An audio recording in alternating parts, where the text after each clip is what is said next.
Assalamu alaikum, my beautiful family. Hope you are all doing well. Today's video is really special. We are going to discuss maternal health and how healthy mothers lead a healthy, happy life and their babies are healthy and happy too. So let's start with today's fun fact. Did you know that children's cells live on in their mother's bodies for long after giving birth? You might not have heard of this before. We'll discuss this in detail at the end of the video. चलें आज की बहुत प्यारी सी video की शुरुआत करते हैं और माँ की सेहत के बारे में आज हम बात करेंगे। माँ की सेहत में उसकी फ़िज़िकल हेल्थ भी आती है, मेंटल इमोशनल वेलबींग भी आती है और उसकी सोशल वेलबींग भी आती है। माँ बनने का प्रोसेस काफ़ी पहले से स्टार्ट हो जाता है। प्रेगनेंसी से पहले से ही आपको प्रिकॉशंस लेनी होती हैं। All the females of child bearing age, उनको चाहिए कि अगर वो कोई भी प्रेगनेंसी प्लान करती हैं, even if they are not planning and they are married, they should start taking folic acid 5 milligram tablets daily once, ताकि इन केस कोई सरप्राइज प्रेगनेंसी भी हो जाती है तो उन मदर्स के पास इतना फॉलिक एसिड हो जो कि बेबी की ग्रोथ के लिए बहुत ज़्यादा इंपॉर्टेंट है। वो उसकी ब्रेन और स्पाइनल कॉर्ड डेवलपमेंट में हेल्प करता है। इसके अलावा there are exercises which help in fertility and there are certain books which help you prepare for the pregnancy. Pregnancy is a big change and it affects both physical and mental well-being of the mother. So you must prepare for it beforehand. When you get pregnant, partner support is very important throughout the pregnancy.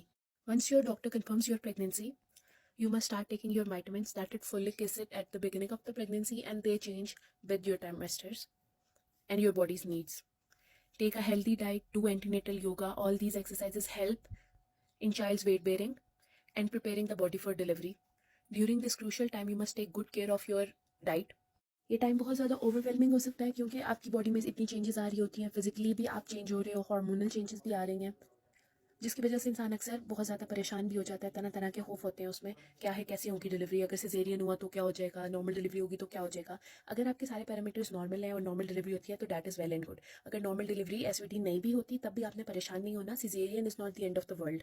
Caesarean अगर आपकी baby के लिए और आपकी health के लिए safe है तो यकीनन आपको फिर वही ऑप्ट करना होगा। अपनी गायनोकोलॉजिस्ट से डिटेल में अपने सब क्वेरीज को डिस्कस करें और उसके बारे में बात करने से ही आपके मसाइल हल होंगे। इवन डिलीवरी के बाद भी you are very much overwhelmed. 1 out of 4 women experience postpartum blues और postpartum depression.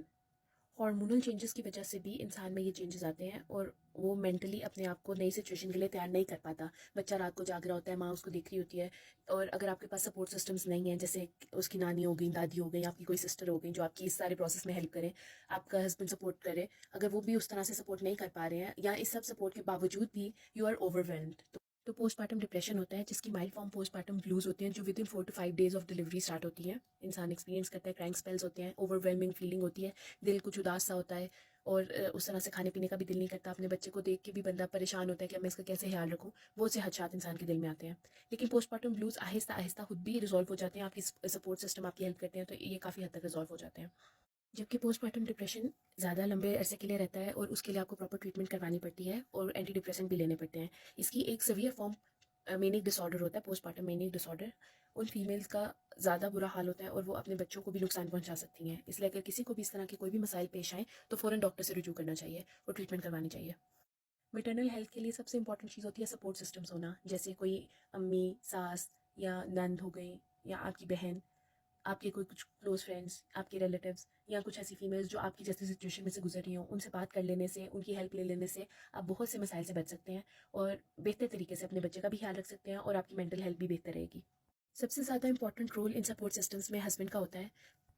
अगर हस्बैंड आराम से बैठ के आपकी बात सुन लें, आपके खाने पीने का कुछ ख्याल रख लें, कभी मसाज कर दें पाँव पे, कभी बैक रब्स दे दें, क्योंकि इंसान बहुत थका हुआ होता है, यकीनन हस्बैंड्स भी बहुत थके होते हैं, लेकिन अगर वो आपकी इस तरह से सपोर्ट कर दें तो इतना भी इंसान को बूस्ट अप करने में मोराल काफ़ी हेल्प करता है। बीइंग अ फीमेल आपको अपनी हेल्थ का खुद ख्याल रखना है। प्रेगनेंसी के बाद बॉडी को वापस से अपनी नॉर्मल स्टेट में जाने में 2 years लगते हैं, फिजिकली भी और हार्मोनली भी। इसके अलावा आपकी मेंटल स्टेट को भी नॉर्मल होने में इतना टाइम लगता है। अपने आप को टाइम दें, टाइमली एक्सरसाइजेस करें, वो स्पोर्ट्स के लिए जो आपको पसंद है, योगा करें, रिलैक्सिंग एक्सरसाइजेस करें। इससे एंडोर्फिन्स रिलीज होते हैं जो आपका मूड अच्छा करते हैं, हैप्पी फील कराते हैं।